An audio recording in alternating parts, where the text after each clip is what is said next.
പത്തനംതിട്ടയിൽ അൽഷിമേഴ്സ് ബാധിതനായ വിമുക്ത ഭടനെ നഗ്നനാക്കി വലിച്ചിഴച്ച സംഭവത്തിൽ ഹോം നഴ്സ് അറസ്റ്റിൽ. പത്തനാപുരം കുന്നിക്കോട് സ്വദേശി വിഷ്ണുവാണ് പിടിയിലായത്. ക്രൂരപീഡനത്തിന്റെ ദൃശ്യങ്ങൾ കഴിഞ്ഞ ദിവസം പുറത്തു വന്നിരുന്നു. അൽഷിമേഴ്സ് ബാധിതനായ ശശിധരൻപിള്ളയുടെ മുഖത്ത് ഹോം നഴ്സ് വടികൊണ്ട് കുത്തി.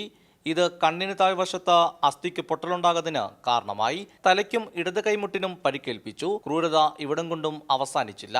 ഹോം നഴ്സ് വിഷ്ണു ശശിധരൻപിള്ളയെ തള്ളിയിട്ട് വലിച്ചൊഴിച്ചു. CCTV ദൃശ്യങ്ങളും ആരോഗ്യ പരിശോധന റിപ്പോർട്ടും പരിഗണിച്ചാണ് പ്രതിക്കെതിരെ പോലീസ് നടപടി സ്വീകരിച്ചത്.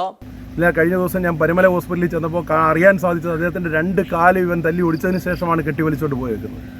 വളരെ മൃഗീയമായിട്ട് ക്യാമറയുടെ ബാക്കിലാണ് ഇവൻ കൊണ്ടുപോയി തല കൊണ്ടുവന്ന് ഇടിപ്പിച്ചിട്ടുള്ളത്. തീർച്ചയായിട്ടും ഇതെന്തിനു വേണ്ടിയാണ് അവൻ ഈ അടുക്കളയിലൊക്കെ കൊണ്ടുപോയതെന്നും ഒക്കെയുള്ളത് വ്യക്തമായിട്ട് കൊണ്ടുവരണം. കഴിഞ്ഞ 23-നായിരുന്നു കേസിനാസ്പദമായ സംഭവം. ഭാര്യയും മകളും സ്ഥലത്തില്ലാതിരുന്ന സമയത്താണ് വിഷ്ണു 59-കാരനായ വിമുക്ത ഭടനോട് ക്രൂരത കാട്ടിയത്. വിഷ്ണുവിന്റെ മദ്യാസക്തിയാണ് മോശം പെരുമാറ്റത്തിലേക്ക് എത്തിച്ചതെന്നാണ് സൂചന. അടൂരിലെ ഒരു സ്വകാര്യ സ്ഥാപനം മുഖേന 1.5 മാസം മുമ്പാണ് വിഷ്ണു ഇവിടെ ഹോം നഴ്സായി ജോലിയിൽ പ്രവേശിച്ചത്. കൈരളി ന്യൂസ്, പത്തനംതിട്ട.